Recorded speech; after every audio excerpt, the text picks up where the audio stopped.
action. Good morning, everybody. Paul Diebold with the Irvington Historical Society. We're here at the corner of Julian and Johnson Avenues in historic Irvington in Indianapolis, Indiana. The exact address of the church is 55 Johnson Avenue, but if you go to that address, you'll go to the tower entrance. This is the front entrance that faces south. This is one of Irvington's great treasures, and one of the beautiful things about Indianapolis is we have all these wonderful neighborhood congregations and neighborhood churches that very much flourished in the early 1900s, and Irvington Presbyterian is a great example of that. The congregation formed in 1906, and in that year they started building a new building here, but it's not the building behind me. It was a small brick chapel that stood on this very site. By the 1920s, they had outgrown that church very much, and even despite having added an addition to it, they decided they needed an entirely new building. And so one of their congregants, Merritt Harrison, who was a well-known Indianapolis architect, designed this building. And as you can see, it's Tudor Gothic in style, and Tudor Gothic was very popular in Indianapolis. We have some great examples. You think of Tabernacle Church on Fall Creek Parkway and so forth on the north side. There are examples on the south side and so forth. And this is really one of our great examples here in Irvington, of course, built of Indiana limestone on the exterior. And the real treat is we are going to get to go inside today, inside of this beautiful church. So completed in 1928 and 1929 to Merritt Harrison's design. You can see the Tudor Gothic style.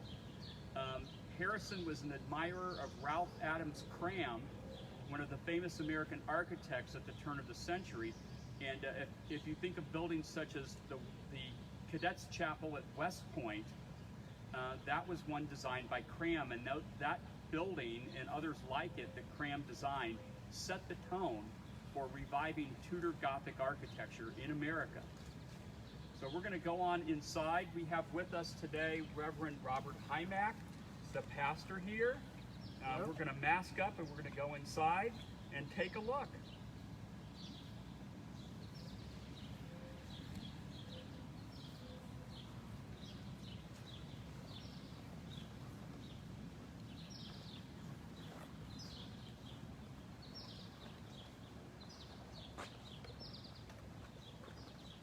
Beautiful, deeply recessed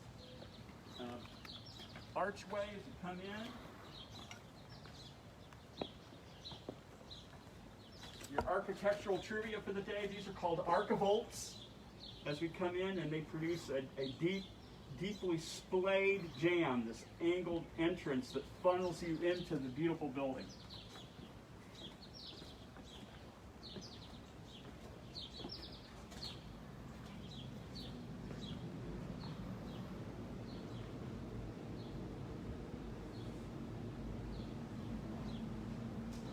You can see that morning is a great time to be in this building because you have the eastern light just flooding in. And Reverend Hymack, how many people can be seated in the building, in the sanctuary? Sure, we've got seating for about 300 people, both on the main level, and then we have a balcony up here.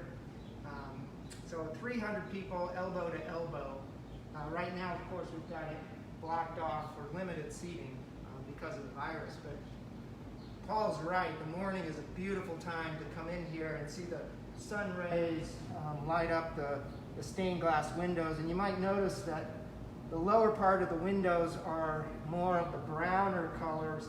And when you raise your eyes, you get to the lighter colors, which is one of the architectural features of lifting your eyes from the ground towards the heavens.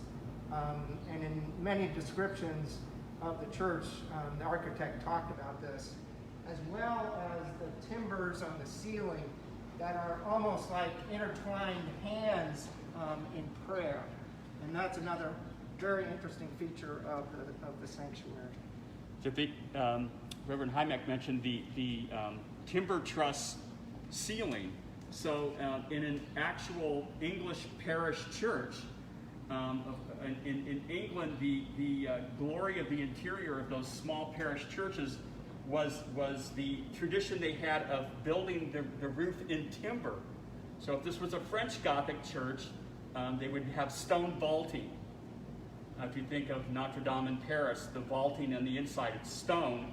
But in England, the tradition was to make these beautiful timber truss roofs. And this is called a hammer beam truss. And that name comes from the fact that there's actual a springing point that is inside the walls and then is contained by this big octagonal corbel piece that holds that arch in tension and helps hold the roof up. I was just asking Reverend Hymack, had any idea if there were any steel supports to help with that, and we don't believe there are. So this is we believe, a true hammer beam truss ceiling, which is a great rarity. Most of the times in the United States, by the 1920s, there were metal, steel, iron, and other things that could help you mimic that effect without having the structural support that it would provide, so it would be decorative. But in this case, it is both decorative and functional, which is very much part of this Tudor Gothic style. So, can you tell me about the window at the end of the church, at the north end? Sure. Obviously, it is a different stained glass window than what the sides are. And originally, this window in the chancel area was very similar to these windows. But long before my presence here in the church, someone had offered to present this window and pay for a new window in the church. And as happens in churches, there was a bit of a controversy about it because some people wanted to maintain the original aesthetic in the church. But our board approved the design and approved replacing the original window with this other stained glass window, which is a beautiful window for sure, but is very different in style than the other windows. You might also, Paul, take a look at the unique woodwork here and the carvings that really are unique to this sanctuary and unique to the building, which are a beautiful symbolism of a grapevine, a biblical symbol that is used throughout the sanctuary, even if we step closer into the chancel. So at 300 people, I would say this is pretty typical for an Indianapolis neighborhood sort of congregation church of its time. Would you think so? Very much so.